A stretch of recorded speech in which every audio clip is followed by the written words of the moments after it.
Yan yung aso ko. Pinalakad ko. Good morning, good morning, good morning. Madlang people. Sabay ganun mo. Ito, naglalakad ng aso. Madilim-dilim pa dito sa amin. Parang alas 6 pa lang. Pero 7:15 na. 7:10. Same time sa Pilipinas. Ano yan? Dito ka.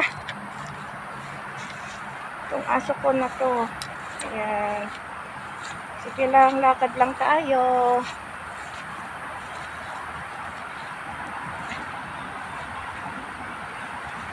Umuulan kasi maghapon kahapon tayo basa ang basa ang ulan.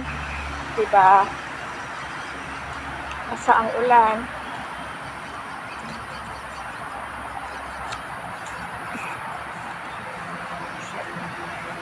Dito naman sa kabila dito kasi yung pinapakita ko dati na doon sa kabilang direction, sabi ganun. Dito naman iba naman dito. Pakita ko rin sa inyo. Ayan. Yung aso ko nandun. Matanda na tong aso ko. 8 years na rin to. Nasa 8 years or 7 years po. O sama 7 years na rin to na inaalagaan ko tong aso ko. Wow, wow, wow. Diba? Ang ganda. Bundok lang. Parang nasa lang. Parang nasa probinsya lang ako. Diba? Kakakahuyan. Ay. Oh my goodness. Parang ang dulas. Mumpit ako na Kasi ito, basang-basa ang basang-basa ang ang daan. Wala pa dito.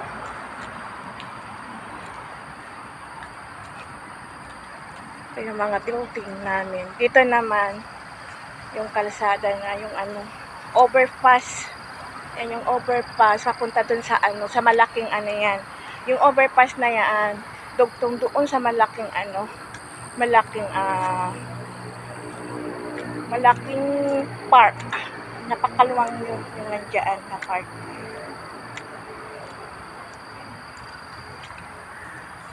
Diba? Ang ganda lang. Yung aso ko na uuna. Patay ka na naman. Kaya nga sinasabihan nila tayo diba Miko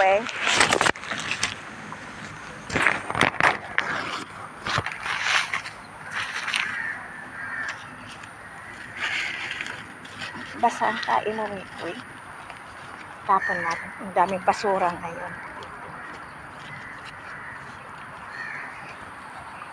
Kaya yung mga lang i-small ba ng mga trabaho ng mga OFW, dapat huwag tayo ganun. Dahil pare-pareho lang naman tayo na nagtatrabaho dito sa ibang bansa. Sabi ko nga, iba-iba lang ang kategory ng ating ang ating trabaho. Hinihingal ako. Itong ayaw ko yung madali ako napapagod na naglalakad. Madaling hingalin. Ganun. Yun, yung sinabi kong tulay. Ang lang niya yung tulay na yaan, paakyat siya, nakakapagod. Pero itong na yun, kung i-shortcut mo yung dadaanan, ito kasi yung nakikita mong ganyan na parang yan, ang anuhan, para makapunta ka doon kahit nakabike ka, nakamotor ka, nakasingle motor ka. Yan yung na yan ang daanan nila. Kaya parang napakalaki. Ay parang haba. Parang napakahaba kasi nga ganyan. Kahit din sa kabila kasi yan paikot siya di ba? Nakita yung niya yan. Pero yung daanan talaga para yung ng tao ayun, yung na yan, yun ang pinaka niyan. Pero yan talaga mahaba. Kung naka-wheelchair ka din, napupunta doon sa kabila na ang alaga mo is matanda. Ayan. Yung wheelchair na yan kadugtong doon sa kabilang sa kabila. Ganun yun. Diba? Ayan yung mga nakabike. Yung nakabike na yan, dyan sila dumaan na yan. Diba? Ang haba niyan Kasi lang ako, Pagka ano kasi ako, pag dumadaan ako, ito dito, yan yung daanan na yun. Sulpot na doon, sa kabila na yun. Ganun lang yun. Ayan, mga Pinoy yan na nagbabike. Kasi Saturday ngayon. Ano, tawag nito. Yan ang ano yung mga tao dito. Diba? Diba ang ganda dito ng ano, maganda ang ano namin dito, maganda ang place ko. Malapit din ako sa airport dito sa amin. Malapit lang ang airport sa amin. Sa kabila naman noon is yung MRT na. Kaya pagka nag-off day ako, kung pupunta ako ng yung sinasabi kong Lucky Plaza, Blue Line ako, bababa ako ng McPherson. Maraming sulputan yan eh. Kasi dito naman ang mga ang MRT naman dito is iba-iba yung yung color na sasakayan mo. May downtown, yung downtown na tinatawag namin dito is yung blue lane. Tapos may yellow line, red line, yung sinasabi purple line, green line, ganon, red line. Then ngayon may brown na ngayon. Kaya kung alam mo yung pupuntahan mo, alam mo rin yung yung color na sasakyan mo. Doon sa kabila nandoon yung MRT. Ito yung MRT na yan, yung parang may na yan. MRT na yan, pababa sa MRT yan. Yung may net na yan. Diba? Ang ganda dito. Parang maganda ngayon ang panahon namin. Hindi ko lang alam. Kasi alas 7 pa lang naman, hindi pa umaano yung araw. Hindi pa sumisikat yung araw. Diba? Parang lang, parang naitutur lang kayo po dito. Diba? Ayan yung na yan, paakyat na yan. Yan yung sinasabi kong daanan ng tao. Yung may hagda-hagdan na yan, papunta na doon sa kabila. Pero yung sabi ko nga kanina, ayun, tingnan. Ito yung dire-diretso na yan, parang iikot na yan. Yung iikot na daanan kasi walang hagdan yan. Kumbaga, plain yan na daanan. Kasi, pag kayong matanda ang alaga mo, naka-wheelchair, yan mo ipapadaan para makatawid doon sa kabilang kalsada. O katulad niyan, ewan ko kung di dyan sila dadaan mga ito. Baka dyan siguro. Sabi ko, dadaan sila dyan, tignan nyo ha. Pupunta sila, ay ito na lang, ipakita ko na lang sa inyo. Ayan. Ito yung sinasabi ko, kasi pabalik na lang ako mamaya. Ito yung sinasabi ko na daanan. Wala pang naglilinis, kaya marumi.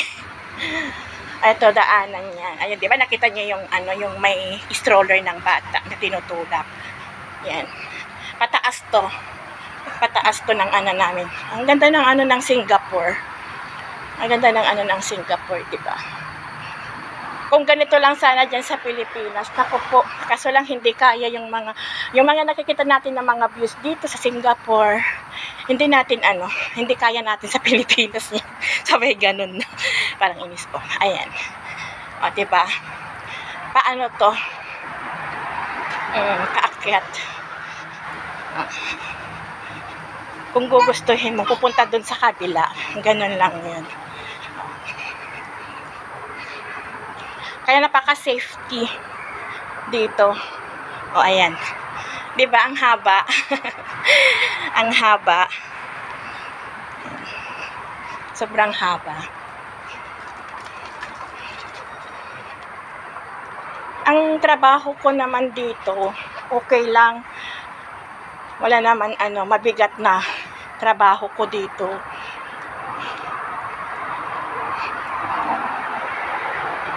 Kahit yung mga tao mapanghusga, mapanglait sa trabaho ng isang tao. Sana naman isipin ninyo na pare-pareho tayong mga katulong dito, hindi po ba?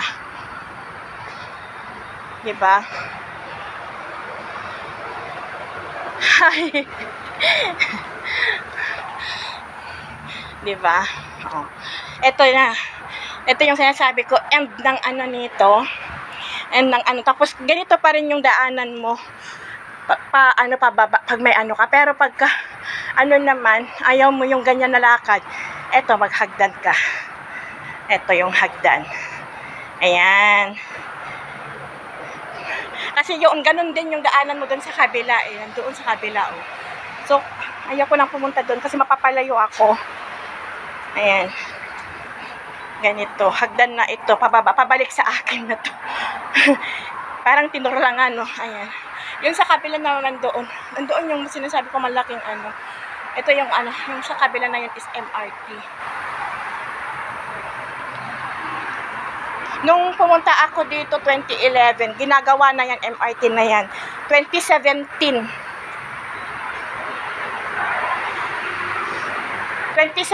na natapos yung ano dito, yung MRT dito sa akin, malapit sa akin.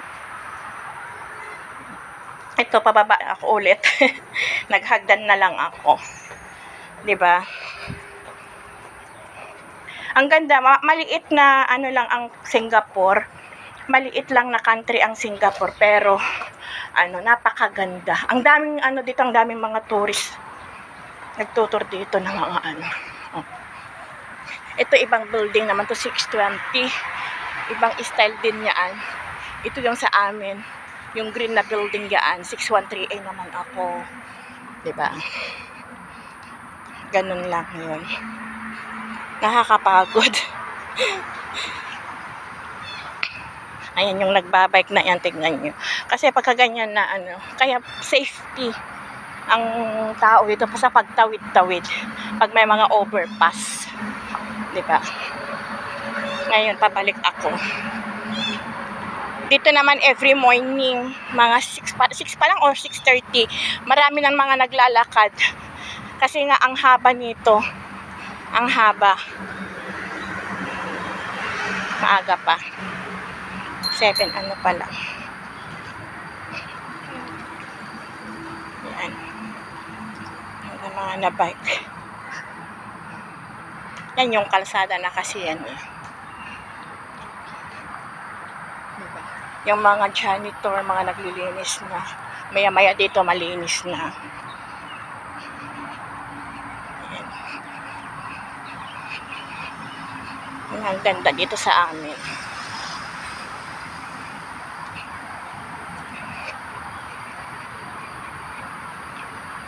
Yan, mga naglalakad. Kung gusto mo naman magpahinga, may mga ano din. Kung yung pagod ka na naglalakad, pag pagod ka naglalakad, may mga mauupuan ka dito. Ganun yun. Yan, tingnan nyo yung dalawang matanda, mag-asawa siguro to. Dalawang mag-asawa. Naglalakad sila. Ayan, kung gusto mong magpahinga, pag pagod ka na naglakad, ayan, uupo ka lang dyan. O, diba? Ayun naman to, mga puno-puno.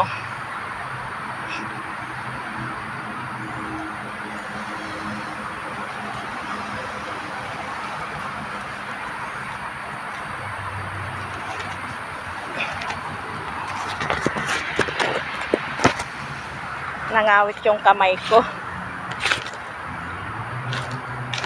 Ang bilis lang. At alam niyo pa yun yung kamay na ano, na pag nagmamalansya ka tapos di ba pasama. Kaya ang iwasan natin. Yung mag-ano ka.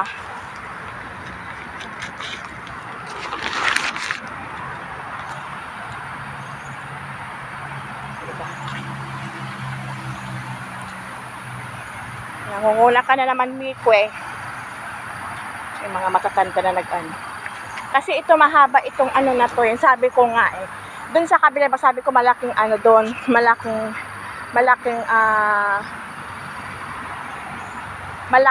ano doon park. Pero ito pa rin, yung karugtong pa rin, yung sabi ko noon na naglakad ako, karugtong pa rin niya doon. Ganun yun. Diba? Ewan ko nag-live na si Ann. Yan. Ito yung ano niyan. O, diba? Ang ganda. Ang ano na. Ito yung building din namin. Hindi na ako mapapalayo kasi maya-maya aakyat na ako, hindi pa ako kumakain.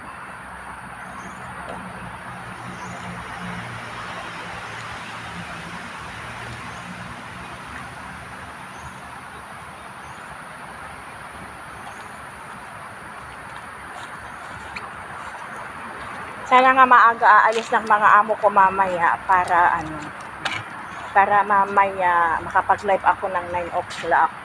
Katulad kahapon. Kaya nag-live ako ng almost 2 hours kahapon. Tumaas yung yung watch hour ko. Kasi ang laking binawas. Ang laking binawas sa watch hour ko. Konting-konti na lang para ko yung 4,000 watch hour. Kaso lang,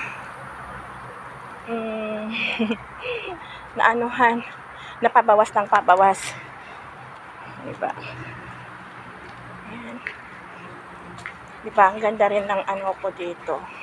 Ito yung building namin. Uupo ako mamaya dyan sa may mag-aalmusal. Diba? Mag-aalmusal ako.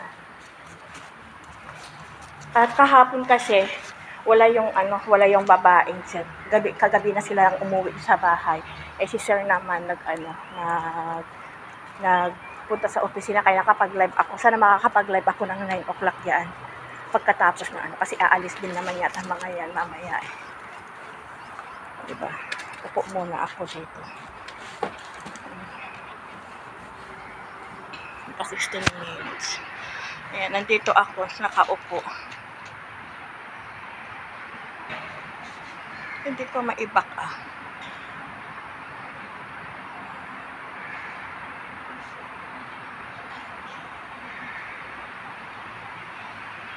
Ito naman, yun yung car park yan. Yung orange ang niyan. Diba?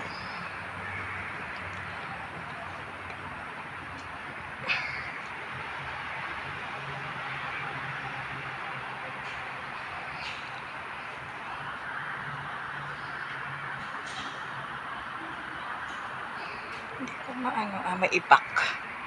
Paano kaya mag-back nito?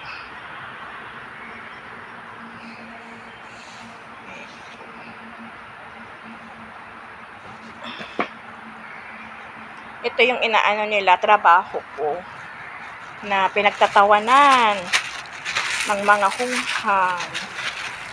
Diba? Wala akong pakialam sa inyo kung pagtawanan nyo ng trabaho.